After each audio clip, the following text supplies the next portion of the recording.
لله نحمده ونستعينه ونستغفره ونؤمن به ونتوكل عليه ونعوذ بالله من شرور أنفسنا ومن سيئات أعمالنا من يهده الله فلا مضل له ومن يضلل فلا هادي له ونشهد أن لا إله إلا الله وحده لا شريك له ونشهد أن محمدا عبده ورسوله أما بعد أعوذ بالله من الشيطان الرجيم بسم الله الرحمن الرحيم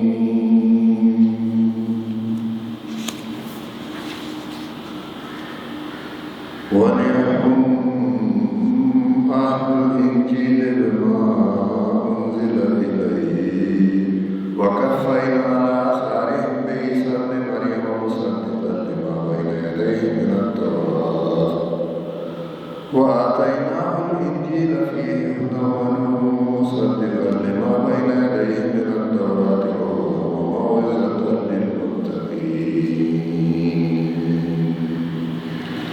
وليحكم أهل الإنجيل بما أنزل الله فيه ومن لم يحكم بما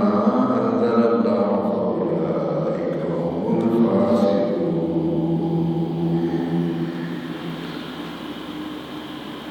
يا أيها الذين وأنزلنا إليك الكتاب بالحق مصدقا لما بين يديه من الكتاب ومهيمنا عليه فاحكم بينهم بما أنزل الله ولا تتبع أهواءهم ما جاءك من الحق لكل جعلنا منكم شرعة ومنهاجا ولو شاء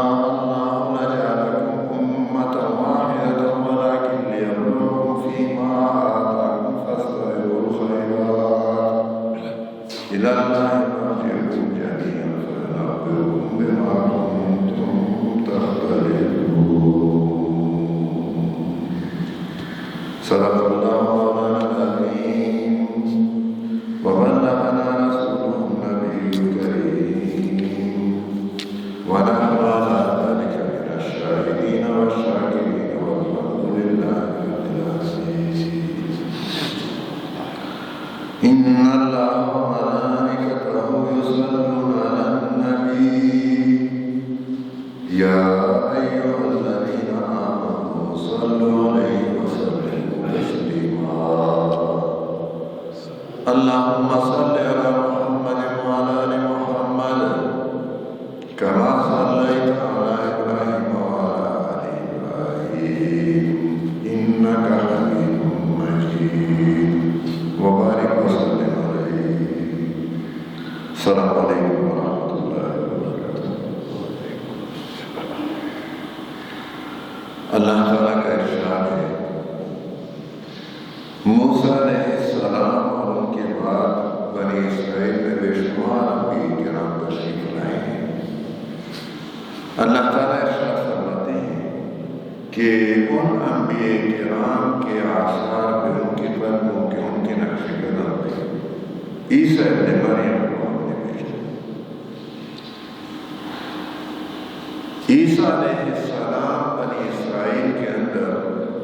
اللہ کے آخری نبی تھے ان کے بعد بنی اسرائیل میں کوئی نبی نہیں آیا اور عیسیٰ علیہ السلام کے آسمان پہ اٹھائے جانے کے 571 سال بعد محمد نبی صلی اللہ علیہ وسلم تشریف لائے نبی محترم صلی اللہ علیہ وسلم کی سن پیدائش شمسی تقویم شمسی کیلنڈر کے لحاظ سے 571 عیسوی ہے اور ابراہیم علیہ السلام سے اللہ نے وعدہ فرمایا تھا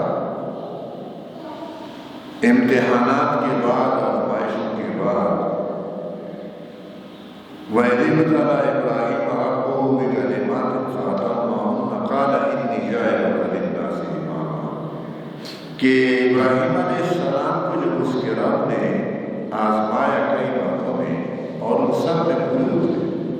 تو اللہ نے فرمایا کہ میں تمہیں انسانیت کا امام بنا رہا ہوں۔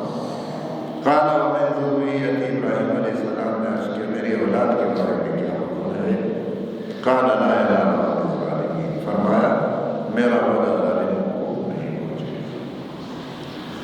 عیسیٰ علیہ السلام کی نبوت میں یہ بات ثابت ہو گئی کہ اب بنی اسرائیل اس راستے پہ نہیں رہے جو ابراہیم علیہ السلام نے پیش کیا تھا اور ابراہیم علیہ السلام نے اپنی اولاد کو جس راستے پہ ڈالا۔ بنی اسرائیل اس راہ سے برگشتہ ہو گئے تھے اور رومیوں کے گورنر کے ذریعے سے عیسیٰ علیہ السلام کو انہوں نے پھانسی دلوانے کی کوشش کی۔ اللہ تعالیٰ نے عیسیٰ علیہ السلام کو اٹھایا اور امامت کا اتمام ہو گیا ان میں پھر کہ کوئی نبی تمام نبوت امامت ختم کر دی۔ اللہ تعالیٰ فرماتے ہیں کہ ہم نے موسیٰ علیہ السلام اور بنی اسرائیل کے دوسرے انبیاء کرام علیہ السلام کے نقش قدم پہ عیسیٰ علیہ السلام کو بھیجا مصدقا لما بین یدیہ من التوراۃ، اور عیسیٰ علیہ السلام اس تورات کی تصدیق کرنے والے تھے۔ تمام انبیاء کرام علیہ السلام نے ایک دوسرے کی تصدیق کی ہے۔ تمام انبیاء کرام علیہ السلام دنیا میں ایک ہی مقصد کے لیے تشریف لائے ہیں اور وہ مقصد یہ کہ ایک اللہ کی عبادت کی جائے، اللہ کے سوا عبادت سے کسی کو شریک نہ کیا جائے، اور عبادت کا راستہ اللہ تعالیٰ نے انبیاء کرام علیہ السلام کو سکھلایا ہے۔ اس لیے تمام انسانیت کی، تمام انسانوں کی کامیابی دنیا میں بھی اور آخرت میں بھی اسی میں ہے کہ انبیاء کرام علیہ السلام کی پیروی میں اللہ کی عبادت کریں۔ اور تورات میں موسیٰ علیہ السلام کو جو نظام، جو شریعت دی گئی تھی وہ بھی اللہ کی عبادت کی اور عیسیٰ علیہ السلام اس کی تصدیق کرتے ہیں۔ وَآتَيْنَاهُ الْإِنْجِيلَ، اللہ فرماتے ہیں کہ ہم نے عیسیٰ علیہ السلام کو انجیل مستقل شریعت نہیں تھی بلکہ موسیٰ علیہ السلام کی شریعت کی طرف بنی اسرائیل کو دوبارہ لوٹانا تھا۔ موسیٰ علیہ السلام کی شریعت کی تجدید کے لیے عیسیٰ علیہ السلام تشریف لائے تھے، اللہ نے ان کو مستقل شریعت عطا نہیں فرمائی۔ اور یہ انجیل کے بارے میں اللہ نے فرمایا فیہ ھدی، اس میں ہدایت، اس میں راہ راست کی طرف بلاوت، اس میں دعوت دی اس بات کی کہ ایک اللہ کی عبادت کرے، وموعظۃ للمتقین، اس میں نصیحت دی پرہیزگار لوگوں کے لیے، اللہ کے خوف سے ڈرنے والوں کے لیے، اللہ کے ساتھ محبت رکھنے والوں کے لیے، اللہ کے راستے پہ چلنے والوں کے لیے اس میں نصیحت دی۔ یہ ہدایت بھی تھی اور نصیحت بھی تھی انجیل۔ اللہ نے حضرت عیسیٰ علیہ السلام کو انجیل عطا فرمائی اور ان کو بھیجا۔ وَلْيَحْكُمْ أَهْلُ الْإِنْجِيلِ بِمَا أَنزَلَ اللَّهُ فِيهِ، اللہ فرماتے ہیں کہ انجیل، اہل انجیل کے لیے درست راستہ اور طریقہ یہ تھا کہ وہ انجیل کے مطابق حکم دیا گیا، وہ نظام چلا انجیل کے مطابق۔ اللہ نے انجیل اس لیے عیسیٰ علیہ السلام کو عطا فرمائی تھی کہ وہ اہل انجیل ان کے مطابق اپنی زندگی درست کرے۔ اس مقصد کے لیے عیسیٰ علیہ السلام آئے اور انہوں نے تورات کو بھی دوبارہ واضح طور پہ پیش کیا اور انجیل ان کو دی گئی تھی وہ بھی وَمَن لَّمْ يَحْكُم بِمَا أَنزَلَ اللَّهُ، اور وہ لوگ جو اللہ کے نازل کردہ شریعت کے مطابق فیصلے نہ کریں، فَأُولَٰئِكَ هُمُ الْفَاسِقُونَ، وہ فاسق ہیں۔ یہاں تک کہ بیان میں اللہ نے 3 باتیں ارشاد فرمائی ہیں کہ پہلی بات یہ ارشاد فرمائی کہ جو اللہ کے نازل کردہ قانون اور شریعت کے مطابق فیصلے نہیں کرتے، وَمَن لَّمْ يَحْكُم بِمَا أَنزَلَ اللَّهُ فَأُولَٰئِكَ هُمُ الْكَافِرُونَ، وہ کافر ہیں۔ کفر کہتے ہیں، کفر کے معنی انکار کے بھی ہیں اور کفر کے معنی چھپانے کے بھی ہیں۔ وہ اللہ کے قانون سے انکار بھی کرتے ہیں اور اللہ کے قانون کو کچھ باتیں دی، یہ کافر ہے۔ دوسری بات ارشاد فرمائی وَمَن لَّمْ يَحْكُم بِمَا أَنزَلَ اللَّهُ فَأُولَٰئِكَ هُمُ الظَّالِمُونَ، جو اللہ کے نازل کردہ قانون اور شریعت کے مطابق فیصلے نہیں کرتے وہ ظالم ہیں۔ ظلم کی تعریف کی گئی ہے وَضْعُ الشَّيْءِ فِي غَيْرِ مَحَلِّهِ، کسی چیز کو اس کے اپنی جگہ سے اٹھا کر دوسری جگہ رکھنا، یہ ظلم۔ ظلم حقوق کے تلفی کو کہتے ہیں، حقوق کو پامال کرنے کو ظلم کہتے ہیں۔ اللہ کے حقوق بھی اور بندوں کے حقوق بھی اگر پامال ہو جائے تو ظلم بن جاتا ہے، اور اللہ کے حقوق بھی بجا لائے جائیں اور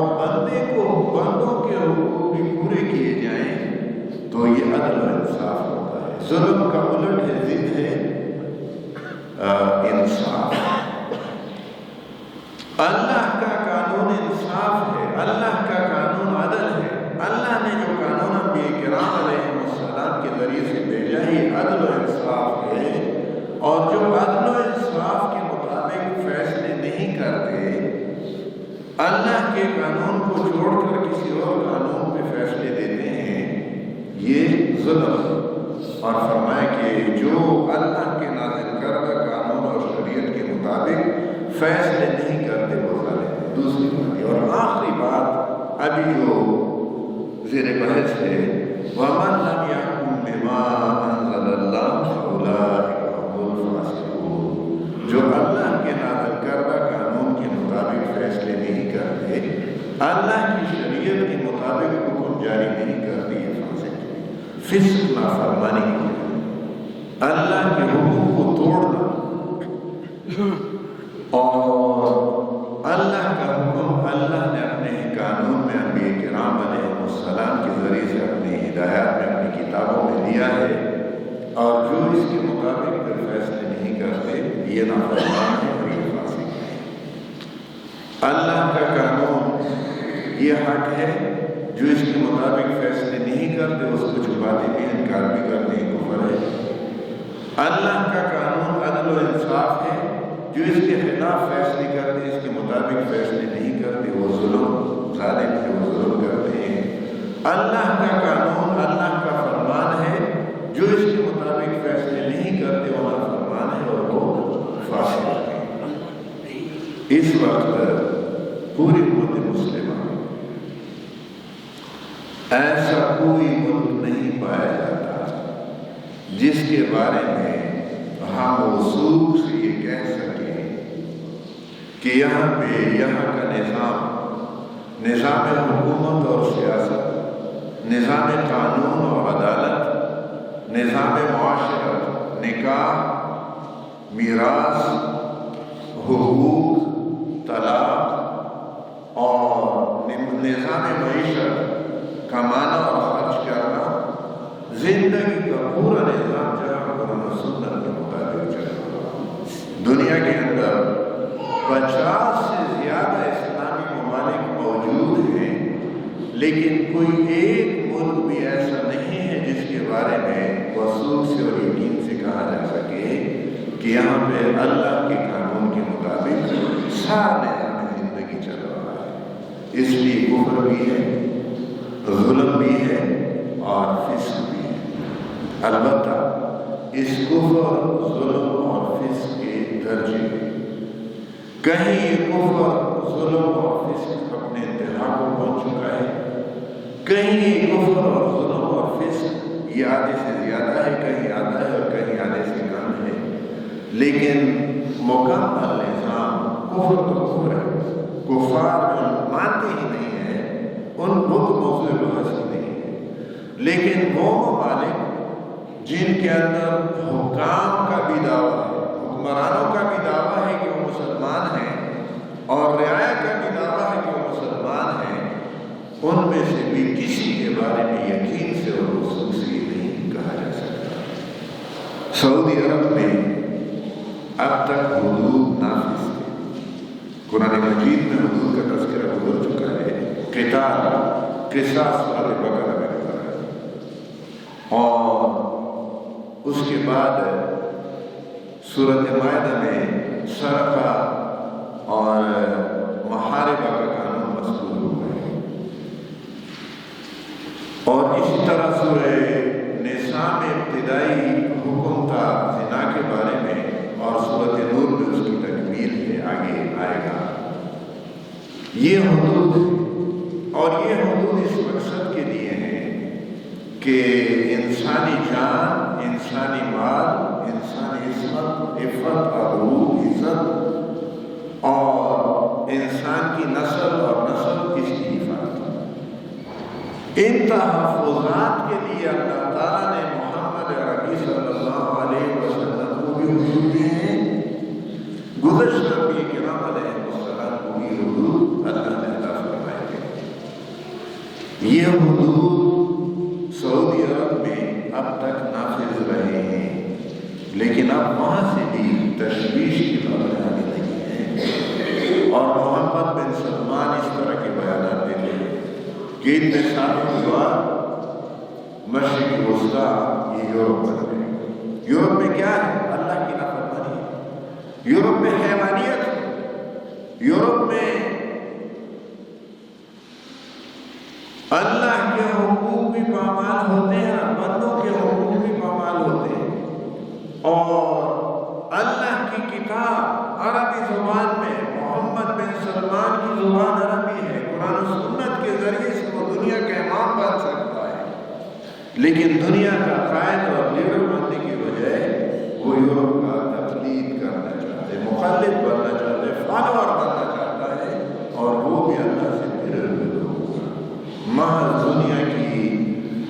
یہ کچھ تامنا کسی کو دیکھتا ہے، اور اس سے وہ اس سے اس کی آنکھیں چھن جانے لگتی ہیں، اور یہ افسوس کا مقام ہے۔ امت مسلمہ بھی بات کرتے، پہلے تو حکمرانوں میں نہ، پاکستان کے اندر علماء کی کوششوں سے قانون کی کتاب میں قصاص اور دیت کا قانون بھی درج ہے،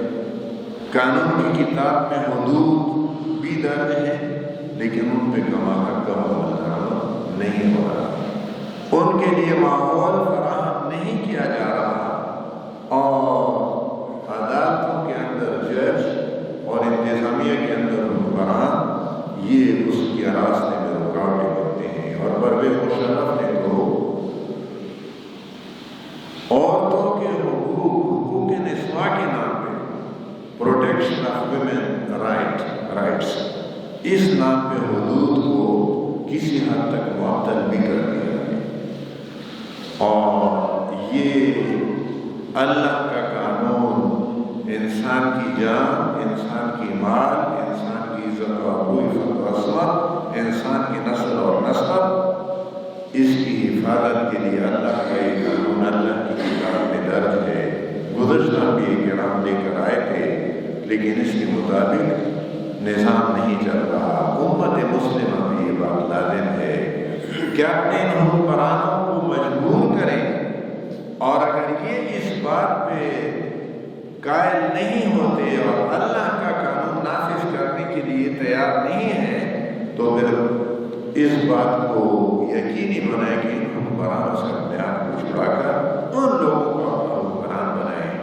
جو اللہ کا قانون خود بھی ماننے والے ہوں، اور اللہ کے قانون کے مطابق انسانوں پہ حکم چلانے والے ہوں۔ اس میں دنیا کی کامیابی بھی اور آخرت کی بھی اللہ تعالیٰ ہمیں دونوں جہانوں کی کامیابی سے نوازے۔ الحمد للہ۔